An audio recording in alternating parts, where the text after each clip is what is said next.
ketika Presiden Republik Indonesia lebih sering di luar negeri daripada di dalam negeri. Analisis strategis, Christovita Wiloto, Chairman Strategik Indonesia. Dalam tradisi bangsa-bangsa besar, pemimpin tidak hanya memimpin dari singgasana kehormatan, tetapi justru hadir di tengah luka dan pergumulan bangsanya. Bangsa yang sedang sakit, pemimpinnya seharusnya berdoa di tanah bangsa itu sendiri. Bangsa yang sedang rapuh, pemimpinnya seharusnya berpuasa di tengah rakyatnya. Tetapi bagaimana bila pemimpin itu justru sering berada di negeri orang, bukan untuk perawatan, bukan karena diasingkan, tapi karena memilih berada di luar. Inilah yang sedang kita alami di Indonesia, di mana Presiden Prabowo Subianto sejak dilantik pada tanggal 20 Oktober tahun 2024, tercatat sebagai presiden paling aktif bepergian ke luar negeri, melebihi Gus Dur, Megawati, Susilo Bambang Yudhoyono, bahkan Joko Widodo. Apakah ini perintah Allah? Maka terjadilah kehendaknya. Tetapi bila ini bukan perintahnya, maka suara rakyat harus menjadi suara peringatan. 1. Kemana saja Prabowo Subianto pergi sejak jadi presiden? Mari kita sebut satu persatu, karena rakyat berhak tahu. Bulan Oktober-November tahun 2024, Beijing, Tiongkok. Lama kunjungan, 3 hari. Tujuan yang dipublikasikan, mempererat kerjasama strategis dan pertahanan. Biaya, ditaksir puluhan miliar rupiah untuk delegasi besar dan akomodasi.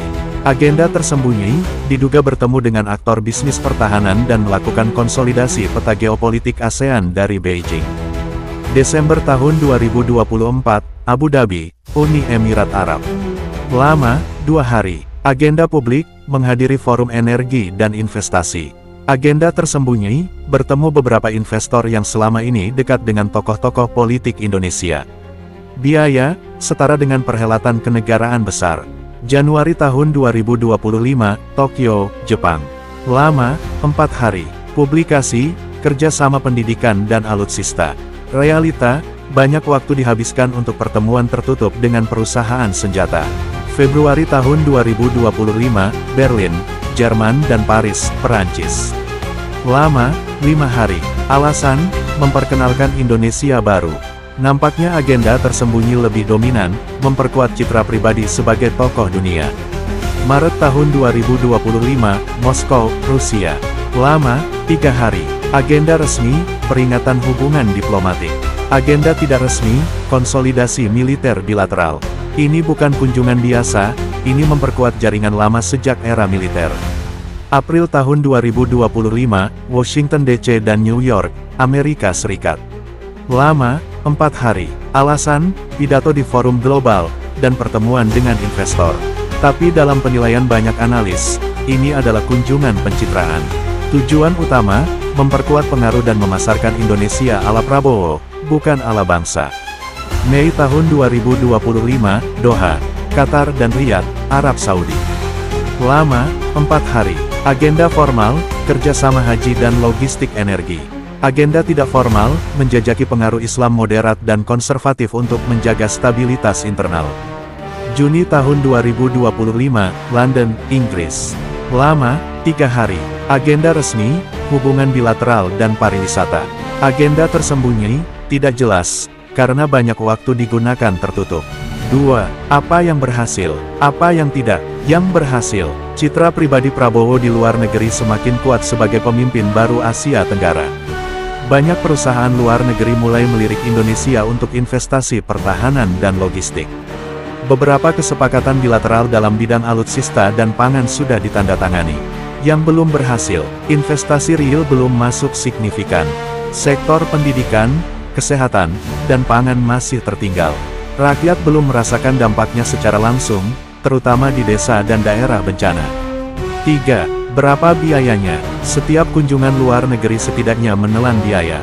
Rata-rata 50 hingga 150 miliar rupiah tergantung jumlah rombongan dan lama tinggal. Dalam 8 bulan, minimal telah habis lebih dari 600 miliar rupiah.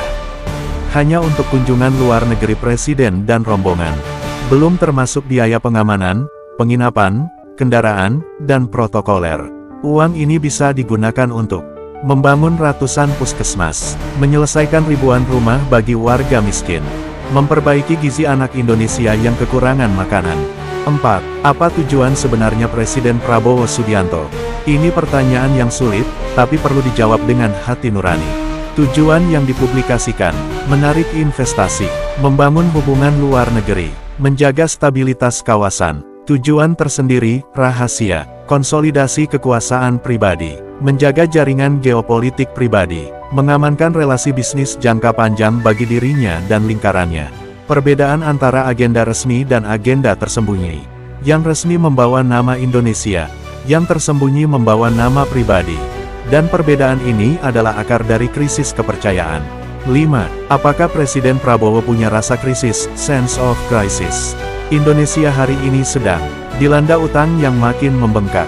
Rakyat menjerit karena harga kebutuhan pokok. Korupsi masih mengakar. Kepercayaan terhadap lembaga negara makin menurun. Rakyat makin bingung siapa yang mereka harapkan. Dalam situasi seperti ini, pertanyaan wajar muncul. Mengapa Presiden justru lebih banyak waktu di luar negeri? Apakah beliau sedang membeli waktu, sambil menunggu sesuatu? Menunggu apa? Apakah menunggu kondisi Joko Widodo memburuk, lalu memegang semua kendali kekuasaan dengan bebas? Apakah sedang merancang ulang kekuatan politik dan militer dalam diam? 6. Prabowo dan kegemarannya ke luar negeri. Banyak orang di lingkaran dekat tahu. Bahkan saat masih menjadi Menteri Pertahanan, Prabowo menggunakan setiap celah untuk keluar negeri. Bukan hanya karena tugas, tapi karena memang itu bagian dari gaya hidupnya. Sekarang setelah menjadi presiden, kebiasaan itu makin leluasa. Apakah ini hobi pribadi? Apakah ini gaya hidup yang tidak sesuai dengan keadaan bangsa? 7. Bandingkan dengan presiden sebelumnya, Gus Dur lebih sering berada di tanah air, menghadapi rakyat dan elit politik secara langsung. Megawati sangat jarang keluar negeri, fokus konsolidasi dalam negeri. Susilo Bambang Yudhoyono hanya keluar negeri bila memang ada forum penting dan membawa hasil konkret. Joko Widodo juga sering keluar negeri, tetapi dalam 2 tahun terakhir justru mulai jarang karena tekanan publik. Prabowo Subianto, baru 8 bulan, sudah memecahkan rekor. Apa kehendak Allah?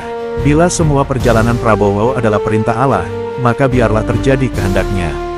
Tapi jika semua ini hanyalah pencarian citra pribadi, maka kami berseru. Berhentilah, dengarlah suara Allah, dengarlah suara rakyat. Bangsa ini butuh presiden yang berdoa bersama rakyat, tidur di antara korban bencana, makan bersama petani, bekerja dalam diam dan tidak menghabiskan uang rakyat hanya untuk pencitraan. Ingatlah, Prabowo, Tuhan tidak pernah memilih raja untuk disembah, tetapi untuk melayani. Dan bila kamu tidak mendengarkan suaranya, takhta yang diberikannya bisa diambil dalam sekejap. Karena kuasa bukanlah warisan, kuasa adalah amanat, dan hanya mereka yang tunduk kepada Allah yang akan dimampukan untuk memimpin dengan benar.